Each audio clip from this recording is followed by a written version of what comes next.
Trump America అధ్యక్షుడైన తర్వాత వివిధ దేశాలపై కఠిన ఆంక్షలు మొదలయ్యాయి. అక్రమ వలసల పేరుతో వేట కొనసాగుతోంది. తాజాగా 41 దేశాలపై ఉక్కుపాదం మోపేందుకు అమెరికా సిద్ధమైంది. ఈ దేశాలను 3 కేటగిరీలుగా విభజించి పర్యాటక వీసాలపై ఆంక్షలు పెట్టాలని నిర్ణయించినట్టుగా తెలుస్తోంది.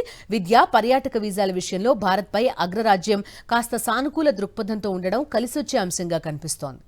పాత రోజులు మళ్లీ రాబోతున్నాయని కన్సల్టెన్సీ సంస్థలు భావిస్తున్నాయి. ఉన్నత విద్య కోసం వెళ్లే భారతీయ విద్యార్థుల్లోనూ ఆశలు పెరుగుతున్నాయి.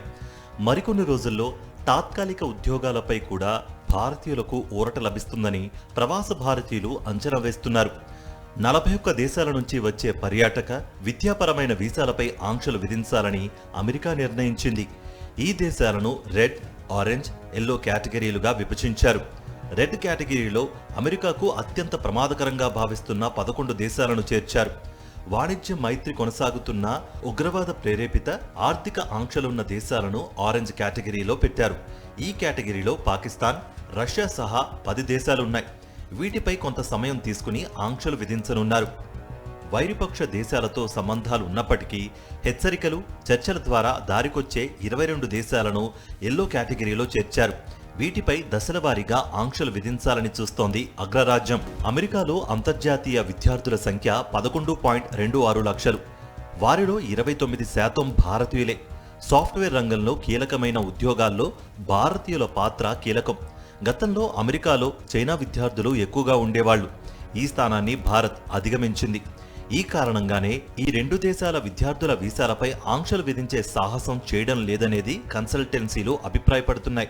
పోస్ట్ గ్రాడ్యుయేషన్ కోసం అమెరికా వెళ్లే భారతీయుల సంఖ్య గత ఏడాది 10% పెరిగి 1,96,567కు చేరింది. అండర్ గ్రాడ్యుయేట్ల సంఖ్య 13% పెరిగి 36,000కు చేరింది. అమెరికాలోనే ఉపాధి పొందాలని భావిస్తూ ఆప్షనల్ ప్రాక్టికల్ ట్రైనింగ్ తీసుకుంటున్న భారతీయుల సంఖ్య 97,556కు చేరింది. ఇతర దేశాలపై ఆంక్షలు పెట్టిన నేపథ్యంలో ఐటీ సెక్టర్లో పనిచేసే సామర్థ్యం భారతీయులకే ఉందని ఓపెన్ డోర్స్ రిపోర్ట్ తెలిపింది. భవిష్యత్తులోనూ భారతీయ వీసాలపై పెద్దగా ఆంక్షలు ఉండవనే సంకేతాలు వస్తున్నాయని అంటున్నారు ప్రవాసులు. ఆంక్షల విషయంలో భారత్కు కొంత సానుకూలంగా చూడటం శుభపరిణామం అని చెప్పవచ్చు. అయితే తాత్కాలిక ఉద్యోగాల విషయంలో ఇంకా ఇబ్బందులు తొలగలేదు. నిబంధనలకు విరుద్ధంగా చదువుకుంటూ పార్ట్ టైం ఉద్యోగం చేయాలనుకునే వారిని గుర్తించేందుకు ట్రంప్ సర్కార్ ప్రయత్నిస్తోంది.